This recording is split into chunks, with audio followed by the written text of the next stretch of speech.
Over the course of the Boys comics, the team took on plenty of heroes who parodied big names, from massacring the stand-in X-Men to blackmailing their equivalent of Thor, but while few heroes got off easy once they were in Billy Butcher's sights, the Boys stand-in for Daredevil got it worse than most, and for a weirdly specific reason. In the TV adaptation, Daredevil's role was filled by the hero Blindspot, a ninja-like trainee clearly based on what viewers knew of Matt Murdock from the hugely popular Netflix series based on his adventures. There, it was Homelander who brutalized the hero, a show of force when he felt Bot International were attempting to dictate membership in the Seven.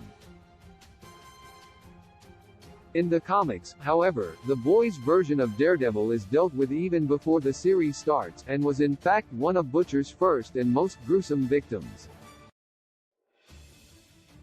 The Boys actually details 2 attacks on Daredevil-alike characters, who may or may not be the same man.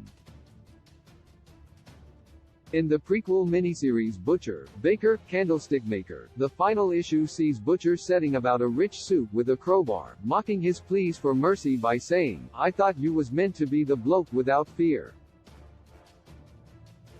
It's a clear reference to Daredevil's Man Without Fear moniker, and the victim is also implied to be connected with Bot's actual business dealings, suggesting that, like Matt, he's a lawyer.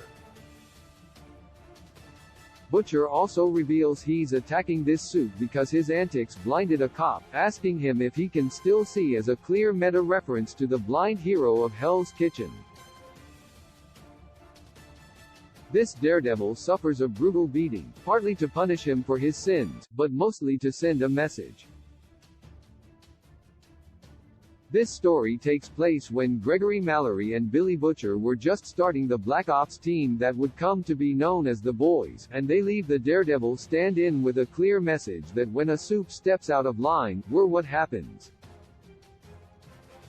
Spread the word, before Butcher orders the hero to stretch out his arms so the attack can continue. But either this character didn't learn his lesson, or Garth Ennis and Derek Robertson's series features 2 versions of the devilish hero, because there's another reference in The Boys number 7. Here, Butcher is taking Huey to meet the legend in a comic book shop, the 2 killing time by Huey selecting a hero displayed on one of the racks and Butcher revealing their dark secrets. Getting to a hero Butcher identifies as the savior of Hell's Kitchen, again, a slight variant on a title Matt goes by. He reveals that following the hero's criminally reckless behavior, Butcher cut his D*** off, and to this day the savior of Hell's Kitchen's been sittin' down to pee**.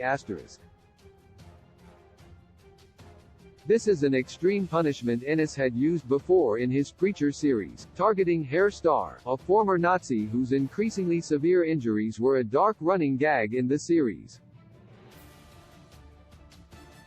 So why does the Boys single their version of Daredevil out for such specific attention?